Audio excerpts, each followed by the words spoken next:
जो मेरी नीत न होती। হাসপাতালের বিছানায় শুয়ে জীবন মৃত্যুর সন্ধিক্ষণে লড়ছেন এক ব্যক্তি। মুখে লাগানো রয়েছে অক্সিজেন মাস্ক। ঠিক এমন পরিস্থিতিতেই সামনে দাঁড়িয়ে টিকটক করছেন তার স্ত্রী।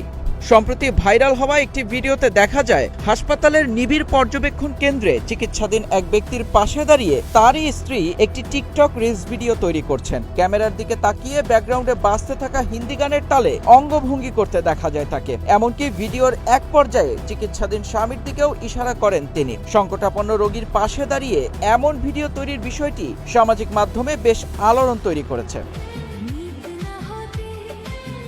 রিলস কিংবা সামাজিক মাধ্যমে দ্রুত পরিচিতি পাওয়ার এই প্রবণতা দেখে মিশ্র প্রতিক্রিয়া দেখাচ্ছেন নেটিজেনরা। অনেকেই মন্তব্য করেছেন, সামান্য কিছু লাইক আর ভিউয়ের আশায় মানুষ দিন দিন বাস্তব পরিস্থিতির গুরুত্ব বা সংবেদনশীলতা হারিয়ে ফেলছে। আধুনিক ভার্চুয়াল জগতের এই সাময়িক মোহে পড়ে মানুষের স্বাভাবিক পারিবারিক ও সামাজিক মূল্যবোধের অবক্ষয় ঘটছে বলেও উদ্বেগ প্রকাশ করেছেন অনেকেই। ভাইরাল হওয়া এই ভিডিওটির সুনির্দিষ্ট উৎস এখনও নিশ্চিতভাবে জানা যায়নি। তবে হাসপাতালের ভেতরের পরিবেশ ও পারিপার্শ্বিক অবস্থা দেখে অনেকেই ধারণা করছেন এটি ভারতের কোনো একটি হাসপাতালের দৃশ্য। কবে বা কোন হাসপাতালে এই ভিডিওটি ধারণ করা হয়েছে সে সম্পর্কে সুনির্দিষ্ট তথ্য না পাওয়া গেলেও এই ঘটনাটি প্রযুক্তির অপব্যবহার এবং সামাজিক অবক্ষয়ের একটি বড় উদাহরণ হিসেবে দেখছেন অনেকেই।